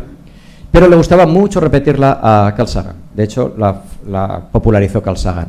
Y tiene mucho que ver con lo que veíamos en la última diapo. Posibilidad de que exista vida o no exista vida. Decía Carl Sagan y Clark, a veces creo que hay vida en otros planetas y a veces pienso que no. En cualquiera de los dos casos, la conclusión es asombrosa. Muchas gracias.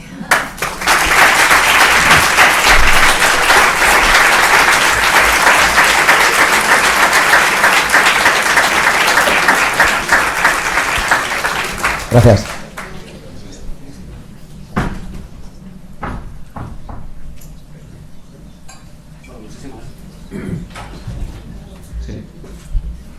Muchísimas gracias, Carlos. Espera, hablando de gracias, se me olvidaba, es que recasco. Ese es mi centro de investigación, por cierto. Así de, bueno, eso es el día que se inauguró, ya no está tan brillante. Pero bueno. Bueno, pues abrimos el tiempo de diálogo, de preguntas, de comentarios. Si tienen alguno comentario, alguna pregunta. Siempre cuesta la primera y luego ya las demás van rodadas.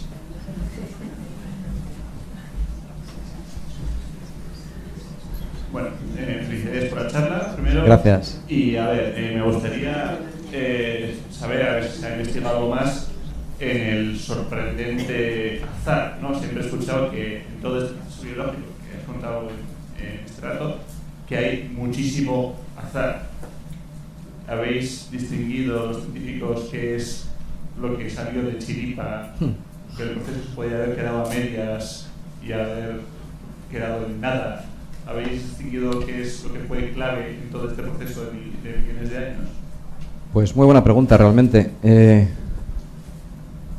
El azar y la necesidad probablemente han ido de la mano durante todo este proceso, ¿no?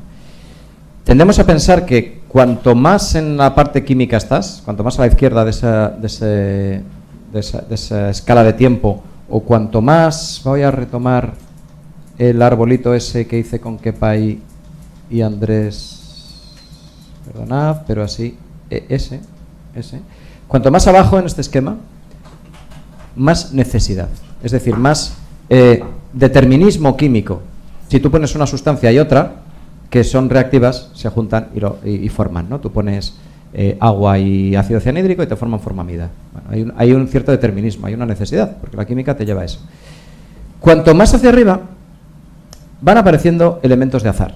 De hecho, eso que esto está tomado de un artículo en inglés, pero bueno, hay como filtros, hay cuellos de botella o embudos en los que, por ejemplo, hay una limitación de una molécula. Entonces, todos los procesos que necesitan esa molécula desaparecen y son esas líneas muertas que vemos ahí. Eso puede ser azaroso. Eso puede ser porque, bueno, se ha secado el charco en el que eso estaba, o ha caído un meteorito y ha volatilizado esa zona en la que se estaba haciendo un proceso. Empieza a haber eventos de azar. Y cuando ya el azar tiene un papel fundamental, es cuando empiezan a existir seres replicativos con un material genético, porque se van acumulando mutaciones, en principio se generan por azar, y luego hay algunos matices, pero se generan por azar. Entonces, que un descendiente tuyo vaya a funcionar mejor o peor, depende de la casualidad de dónde le haya entrado la mutación, simplificando mucho, ¿de acuerdo? Entonces, cuanto más biológico, más azar. Cuanto menos biológico todavía o más químico, más necesidad. Y estamos seguramente intermedios. Cuando lees a los autores que han trabajado sobre esto, pues, como decíamos antes, Jacques Monod era como Demócrito, ¿no? Partidario más del azar que de la necesidad. Pero hay otros como Christian de Dief, veíamos una definición de vida de él, o otra gente, Bob Shapiro, por ejemplo, un químico, que eran muy de la necesidad. Ellos decían, no, de hacer nada. Lo que dice Jacques Monod, de que nos tocó la lotería de Monte Carlo, que es lo que decía, vamos, la ruleta de Monte Carlo, que es lo que decía Jacques Monod, de eso nada. Es necesario. Cuando la química es suficientemente compleja, surge necesariamente la vida. Son dos posturas, digamos, opuestas, irreconciliables. Probablemente, como suele ocurrir en todas estas grandes preguntas, la realidad tiene un poquito de cada. Como te digo, una transición entre esa chemical evolution, esa evolución química más bien basada en el determinismo y esa evolución biológica más bien basada en el azar. Y luego, claro, ya en la historia de la biología hay azares tan azarosos y tan tremendos como que caiga un meteorito y se carga a los dinosaurios. Y por eso estamos aquí, ¿vale? De hecho, tenéis aquí al ladito el segundo mejor sitio del mundo para ver el estrato de hace 65 millones de años. El Fries de Zumaya es maravilloso. Yo vengo todos los años, religiosamente. Asier Hilario, que es el director del Geoparque, es un buen amigo y lo explica muy bien.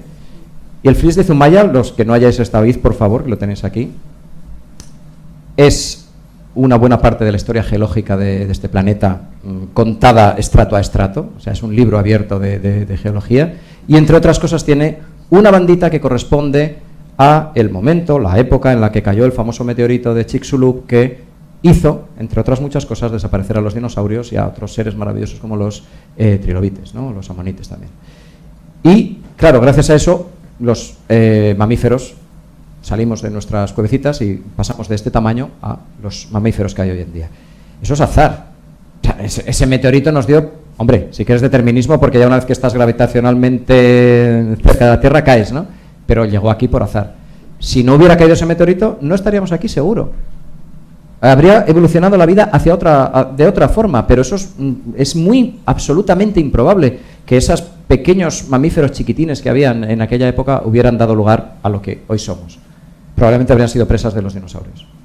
Dinosaurios que eran como los ejércitos, los había de tierra, de mar y de aire, y eran gigantes, y algunos eran gigantes, y tenían todos los nichos ecológicos muy bien controlados. Habrían durado muchísimo más. Los mamíferos no habríamos tenido la oportunidad evolutiva que tuvimos gracias al azar. Y como eso, muchas cosas. Hay muchas historias maravillosas en la biología que son azar. Una vez que somos biológicos ya.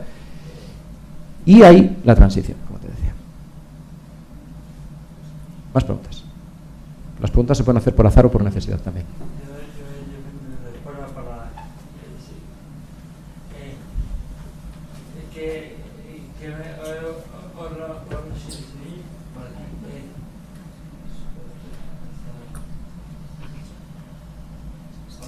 Sí, bueno, si no lo repito yo, como yo sí te voy a oír, luego se lo repito.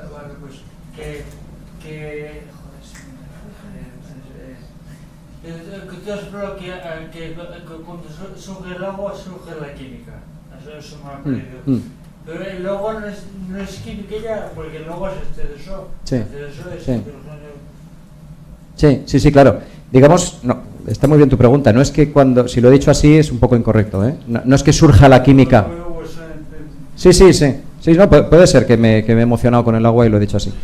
El agua, lógicamente, es el producto de una reacción química entre el oxígeno y el hidrógeno, que se han formado dentro, o sea, el hidrógeno, recuerden, son tan viejos como su hidrógeno, es decir, 13.700 millones de años. El hidrógeno, poco después del Big Bang, la nucleosíntesis estelar, a partir de 3 minutos empiezan a formar núcleos de hidrógeno, y a partir de 380.000 años, átomos de hidrógeno. Vale, pues su hidrógeno es súper antiguo. El oxígeno es ya material procesado dentro de las estrellas, una reacción de nucleosíntesis estelar. Vale. Esos dos, en determinados contextos, forman agua. Ese agua generalmente está congelada, digamos, recubriendo las partículas minerales que luego están en las nubes de gas y polvo, en las nebulosas. Ese agua, cuando está en estado químico, en estado líquido, permite dentro la química. Eso es lo que quería decir, que la química se puede hacer dentro del agua líquida mucho mejor. Pero, lógicamente, el agua es un producto de la evolución química del universo. Eso es. Y esa pregunta tiene que ver también, lo hemos dejado así un poco tal, ¿se pueden imaginar disolventes alternativos al agua? Porque, claro, yo les he dicho el agua y el carbono, ¿no? Entonces, seguro que se les ocurren otros elementos en lugar del carbono para hacer vida, y seguro que se les ocurren, o si no, entre todos se nos va a ocurrir, otros posibles líquidos en lugar del agua. Sí, pero líquidos naturales. Sí, claro que hay líquidos naturales, hay muchos líquidos. La lava, por ejemplo, claro. La lava, sí. No, sí. La lava es un líquido. Todas las cosas pueden ser líquido o sólido o gas en función de la temperatura, ¿verdad? El silicio a 2000 y pico grados es líquido. La lava a 1600 o por ahí empieza a ser líquida. Entonces, claro, hay otras moléculas que se han propuesto en distintos entornos del universo como posibles líquidos que podrían acoger la vida en su seno. Y las hay que son líquidas en temperaturas, lo contrario, muy bajas. Por ejemplo, el metano. El metano, ¿verdad? El metano, que es un hidrocarburo, que se parece mucho al gas natural, que circula por las tuberías de nuestras casas. El metano, a unos 200 grados bajo cero, es líquido.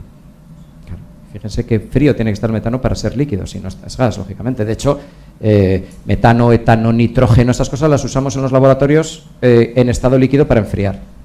Entonces, claro, ¿podría existir una química en metano?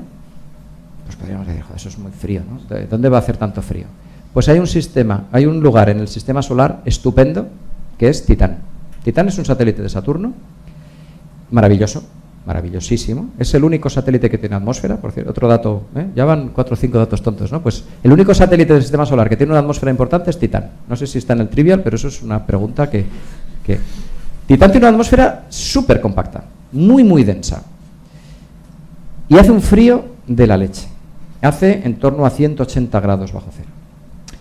A esas temperaturas, a esas presiones, el metano es líquido. En Titán llueve metano. Los ríos de Titán, que los hay, son de metano. El gran océano que tiene Titán es de metano. Entonces, hay un ciclo hidrológico, como el del agua en la Tierra, de metano en Titán, porque es un sitio muy frío. Eso es un líquido súper frío en esas condiciones. Y claro, si en Titán, en la superficie de Titán hay vida, si la hay, que hay gente que se lo está planteando. De hecho, hay una nave que ya ha llegado a la superficie de Titán y ha tocado el suelo de Titán. Si hubiera vida, estaría basada en un líquido como el metano. Entonces, claro, los científicos están diciendo, ¿qué tipo de bioquímica puedo hacer para que sea estable en metano líquido? Claro, es complicado. El metano es muy distinto al agua. En cuanto a su polaridad, las características químicas, es muy distinto. Entonces, los bioquímicos están devanando los sesos para ver qué química puede estar operando en Titán. Y eso es interesante, porque si esa química da lugar a la biología, pues tendríamos otro sistema, a lo mejor, en el que puede haber seres vivos muy raros, muy distintos. ¿De acuerdo? Entonces, dense cuenta cómo en función del líquido, digamos, que escojamos, pues puede haber distintos entornos en el universo donde pueda ocurrir como disolvente. Pero cuando comparamos todas las características, al final el agua es el mejor, es el que sale más favorecido en todas las comparaciones físico-químicas como posibles disolventes o como posibles moléculas que intervienen en reacciones que dan lugar a la vida. Y lo mismo pasa con el carbono. Sí. Supuesto que se den las condiciones de vida y que ésta aparezca como tal, necesariamente evoluciona, es decir, existe algún tipo de, no sé, ley física, biológica, del tipo que fuese, que hace que esta evolucione necesariamente, o pudiera quedarse estancada en un momento determinado sin mayor evolución. Muy buena pregunta. Si no evoluciona, no perdura. Es decir, un organismo que no haga hijos, que no tenga hijos, que no genere una descendencia, acaba siendo un repertorio de moléculas químicas que otros se pueden comer. Tú perduras, como ser vivo, perduras en el tiempo. De hecho, hay una frase muy bonita que dice un amigo paleontólogo: no somos, los seres vivos no somos, estamos siendo, ¿vale? O sea, no somos entidades estáticas. Tú estás vivo en tanto en cuanto eres el hijo de tu padre y eres el padre de tus hijos y abuelo de tus nietos si los tienes. Esa continuidad es lo que define a los seres vivos, es lo que nos hace estar vivos, porque si no, insisto, una situación estática como la que comentabas en tu pregunta, ¿qué pasa? Eso se degrada, las moléculas se degradan, ¿sabes? O sea, estamos hechos de moléculas que tienen todas las moléculas fecha de caducidad. Se degradan, se reciclan, se mezclan con las otras, y si hay otro ser vivo que sí que está reproduciéndose, se las come. Entonces, no hay vida sin reproducción. Y no hay reproducción sin evolución, porque todas las reproducciones, todas las fotocopias en la naturaleza no son exactas. Siempre se introducen errores, siempre hay mutaciones. Siempre un padre va a generar hijos distintos. Y entonces esos hijos distintos se adaptan al medio y evolucionan.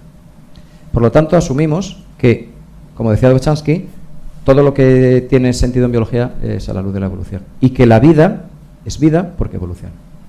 Entonces, si encontramos vida en otro planeta, por ejemplo, estaremos encontrando una parte de ese proceso evolutivo. Imagínate una bacteria en Marte, no es solo de Marte, o en el agua de Europa, que es otro satélite muy interesante, de Júpiter en este caso. Pues eso nos querría decir que hay una evolución por ahí que a lo mejor somos incapaces de ver con nuestros instrumentos, con nuestros biosensores, pero que ha llevado a que en algún momento haya ese microorganismo ahí, o lo que sea, esa entidad replicativa, diríamos. Pero asumimos, como te digo, que sin evolución no se sostiene el sistema. Esa evolución, por ejemplo, en el caso nuestro, de la Tierra, esa evolución que se ha producido en nuestro caso, en el caso de la Tierra, obedece a unas leyes de algún tipo o son puramente aleatorias? Es decir, sí. ¿aparece el ser humano o podía no haber aparecido? Sí, por supuesto que podían haber aparecido. Mira, todas esas ramas de ahí. Y está cortado arriba, claro, en B, E y A, ahí se me ha olvidado poner 600 millones de ramas, que es lo que se supone que es la biodiversidad actual, ¿no? Entonces, ese árbol, cada rama del árbol ha seguido su trayectoria evolutiva en función de las características de la física y la química de ese momento y de cómo se han ido adaptando al medio. Si cortamos en el tiempo actual, hay humanos, y hay Escherichia coli, y hay lombrices, y hay Boletus edulis. Cada uno ha seguido su trayectoria. No hay un finalismo, no hay una tendencia a generar humanos, ni a generar Boletus edulis, una pena, pero no hay una tendencia evolutiva detrás. Entonces,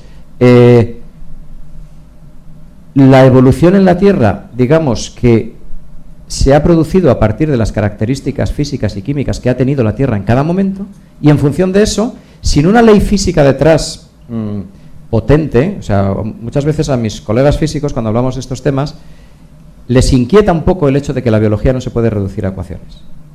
Y seguro que a Ricardo le encantaría hacer el equivalente a las ecuaciones de Maxwell, ¿verdad?, que unificaron todo el electromagnetismo a finales del 19, un sistema de ecuaciones que te defina qué es un ser vivo. Eso no se puede. Los seres vivos están basados en química, que a su vez está basada en física, por supuesto. Pero no hay una ecuación de la vida.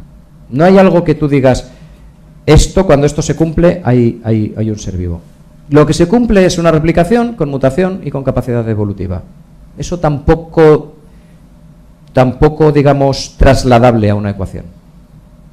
Se sabe que la química tiene que tener un cierto grado de complejidad para generar biología, y hay gente trabajando en las teorías de la complejidad, hay institutos enteros dedicados a la complejidad, a las ciencias de la complejidad, para ver cómo a partir de ahí puede haber surgido la vida. Pero como tal, ecuaciones que te definan qué es un ser vivo no existen. Pero tampoco hay, la energía potencial, la energía cinética tampoco existe. Sí, claro. Sí. Ya, pero por ejemplo, la energía potencial y cinética, dice él, no se ven y existen, por supuesto. Y el electromagnetismo y todo. Y yo estaba haciendo así en todo momento y algo estaba pasando, ¿no?, que no se ve Pero eso es reducible a ecuaciones. Ricardo se sabe las ecuaciones del electromagnetismo y te puede decir, y las de la energía potencial, esas me acuerdo hasta yo, fíjate, y la cinética y tal. Ya, pero así como el ser humano es algo grande, pues íntimamente somos células, conjuntos de células moléculas. Sí, somos un sistema progresivamente más complejo. Pero insisto, más allá de lo que te define las leyes de la química, más allá no hay fórmulas que tú puedas poner. No puedes explicar con fórmulas a alguien qué es la vida. Química y millones de años de evolución, ¿no? Ya, pero no me has puesto una fórmula, me has puesto el tiempo, que me parece muy bien, claro, eso es. Mi solución o mi aporte es tiempo, porque Sí. Si en 2000 años hemos pasado de abrir cocos con piedras a teléfonos móviles, imagínate millones de años. Sí, el tiempo es fundamental, pero siempre piensa más allá de la Tierra. Todo nuestro sistema solar ha tenido el mismo tiempo que nosotros. Que sepamos, estamos investigando, que sepamos, solo hay vida de momento en la Tierra, que sepamos. Los demás, ¿qué ha pasado? El tiempo ha sido el mismo. El origen químico del sistema solar ha sido el mismo en la Tierra, en Marte y en Venus, por ejemplo, que estaban muy cerquita, que estaban dentro de lo que se llama banda de habitabilidad. Es decir, cuando surge el sistema solar estaban en una zona en la que la temperatura hacía que la superficie de esos tres planetas pudieran tener agua líquida. Estaba entre 0 y 100 grados la superficie. Y el tiempo ha corrido igual. En Venus te garantizo que no hay vida, porque la temperatura superficial de Venus ahora mismo es 450 grados sobre cero. Eso es el infierno. Entonces, el tiempo mezclado a azar y necesidad. Es decir, a un repertorio químico que te lo permite y a una serie de casualidades probablemente que te han llevado a que surja. Y una pregunta... Perdóname, yo creo, ya lo siento. Eso, hacemos la última... ahora. Vale, pues la última que es una parte para mí y una parte para todos, pero ¿me puedes decir qué lista de museos o qué lista de libros sería tu biografía, ¿cómo se dice? ¿Bibliografía? Sí, bibliografía. ¿Cuáles son los que tú consideras más de cerebros? ¿Te refieres de personas? O de cosas que yo puedo ver, museos y libros. Ah, museos y libros. Sí. Jolín, casi nada. El listado de museos y libros que serían mi bibliografía. Los tres más importantes son los... Venga, va, en ciencia, los tres más importantes. Principia de Newton, en atención a mis amigos físicos. El origen de las especies, de Charles Darwin. ¿Los vas a ir apuntando? Entonces te voy a decir títulos más largos, te voy a fastidiar. Claro, y por ejemplo, ya que hemos hablado de Carl Sagan, Principia de Newton y Cosmos de Carl Sagan. Cosmos, que además se publicó hace justo 40 años. Cosmos es un gran libro para las grandes preguntas. Y museos. Joder, iba a decir el Guggenheim, yo sé que me estoy metiendo en un... Venga, Guggenheim. El Museo del Prado, que es mi museo favorito. El Prado, el Guggenheim y vamos a poner... El de Washington, ¿no? No, ese para ciencia, pero de arte... No, pero dijo de ciencia. ¿De ciencia? Ah, bueno, si son de ciencia... el de Washington, por supuesto. El Museo Eureka de Donostia y el Museo de Ciencias Naturales de Madrid, por ejemplo. Sí, pero tú tienes tus barros para casa. Claro. No, pero fíjate que los museos de ciencia, vamos, yo soy muy fan de los museos de ciencia, de la gente que está implicada en que sean una realidad. O sea, yo creo que le debe la ciencia más a los museos de ciencia que a los libros de texto. O sea, donde surgen las vocaciones científicas muchas veces no es... Hombre, si lees Cosmos de Carl Sagan y no te vibra algo dentro, es que te lo tienes que hacer mirar. Pero por lo general, una vocación científica surge o en una charla, o en una semana de la ciencia, o en un museo. Museos de estos actuales interactivos en los que tú juegas, experimentas. ¿Qué veíamos ayer en la peli de Terence Malick? Un experimento un poco salvaje, que es poner una pobre ranita en un cohete, ¿no? Vale, es un poco salvaje, pero los niños experimentan. Y mi vocación científica, jope, tú me conoces un poco y sabes que me toco muchos palos, ¿no? Y he tenido muchas pseudo vocaciones en la vida, pero la científica fue por los experimentos. O sea, en lo que era la secundaria de ahora, el BUPICO de nuestra época, yo en segundo ya estaba trasteando por los laboratorios de química y de física y haciendo trabajos y cosas así por mi cuenta, y estaba alucinado. O sea, tú mezclas una cosa con otra y pasan cosas y luego no sé qué, y luego lo pesas, lo tal, lo secas, y ves que hay una fórmula química, y sí que hay una razón de algo, y lo modificas y tal, y una vez haces lo mismo y no te sale, entonces dices, pues lo más bonito que te puede pasar en ciencia, y tú lo sabes muy bien, es que algo no te salga. No es lo que te lleva a publicar más papers, pero es lo mejor, porque es lo que te hace pensar. Si tú haces un experimento todos los días y siempre sale igual, poco innovas. Es como la cocina, ¿verdad? Un día que se te ha olvidado algo, dices, ostras, si esto sabe mejor que el otro día. O he echado, ¿no? ¿A que sí? Claro. Pues cuando empecé a experimentar, o sea, yo había estado experimentando, jugando en la naturaleza, tal, no sé qué, pero en los laboratorios me fascinaron. O sea, me pareció que era un mundo en el que un niño, porque en segundo BUP eres un niño, 15 años, si te has camelado a la profesora de química y te deja estar por ahí a tu aire, y coges sodio. O sea, yo estaba a punto de morirme unas pocas veces en mi vida, como todo buen científico, vamos, ¿qué quiere decir que sea buen científico? Como todo científico. Y un día de iluminación, ya que me preguntas por mi vocación, en el laboratorio de química vi que había unos botes, ponía Na, sodio. Pero aquello no tenía pinta de ser un metal. Aquello era, por fuera, parece al queso camembert. ¿Sí? Una capa blanca así. Seguro que algunos de ustedes... Yo había empezado a estudiar, veía que se oxida muy rápido el sodio y tal, que no sé qué, que pierde ese electrón que le sobra a toda leche y se convierte en el catión Na más sodio, que con agua es muy reactivo y tal. No sea tan reactivo esto. Estaba solo en el laboratorio de química del instituto. Lleno una pila de agua, voy con mi bote de sodio, digo, vamos a ver si pasa algo, ¿no? Cojo el bote y oye, como que fuera vasco, ¿no? El más grande, ¿no? El trozo más grande, ¿no? Con unas pinzas, ahí eso me salvó un poco también.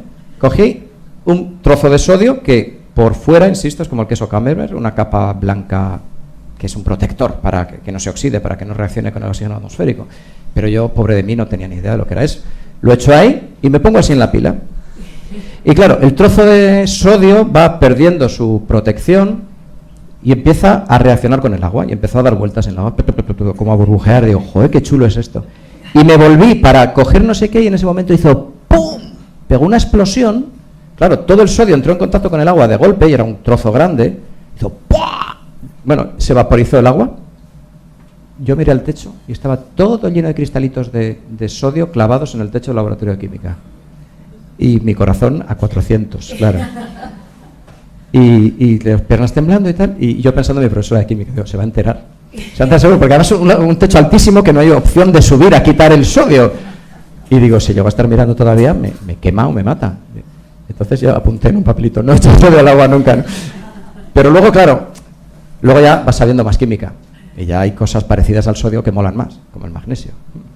Entonces tienes polvo de magnesio, lo pones en un vidrio de... Estos son cosas de químicos. Los físicos, como no hacéis experimentos, los pones en lo que llamamos un vidrio de reloj, que es como una lentilla gigante, un cacho de vidrio así.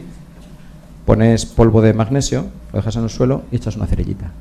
Y el magnesio de los fotógrafos, ¿no? De antes, una llamarada chulísima. Entonces ya...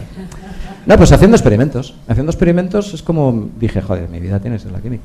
O sea, la química. Y luego ya la bioquímica y estas cosas raras, pero la ciencia. Sin dejar de que me interesaran otras cosas, ¿no? Pero la ciencia te da esa capacidad de aprender de la naturaleza. O sea, la naturaleza te habla. Es como cuando vas con un geólogo por el campo y a un buen geólogo le habla, evidentemente, un corte, ¿no? Estratigráfico y tal, y te dice, mira, ¿no te das cuenta esta inversión de no sé qué? ¿No te das cuenta estos materiales? Eso es muy chulo. A los que hacemos ciencia experimental nos habla el resultado de nuestros experimentos. Pero bueno, seguimos siendo niños, lo que pasa es que con bata. Bueno, yo creo que tenemos que agradecer al azar, que ha salido ya varias veces en esta charla, el hecho de que aquel sodio no explotara justamente. Sí, ¿verdad? Gracias a eso hemos podido disfrutar de una conferencia como la tuya.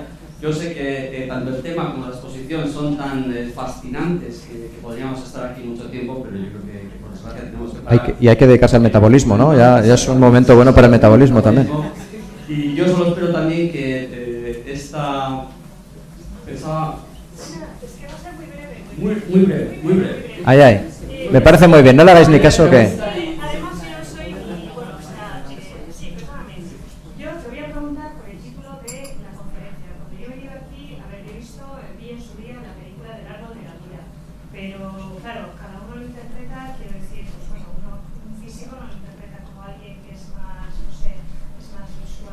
O sea, no lo interpreta de la misma manera que lo podéis interpretar cualquiera de los que estáis por aquí, vamos a decir.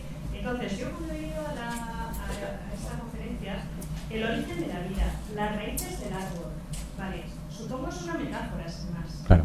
Es una metáfora. Claro. El árbol de la vida es una metáfora y las raíces del árbol es una metáfora, si quieres. Pero en ningún momento se investiga, quiero decir, o sea, eso, quiero decir, igual sería un biólogo, ¿no? Sí.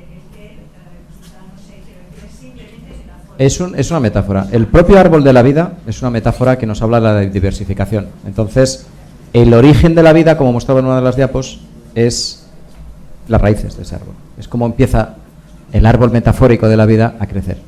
Y es un guiño a la película de Malick, en la que, entre otras cosas, habla del origen de la vida a partir del universo y de la química y tal.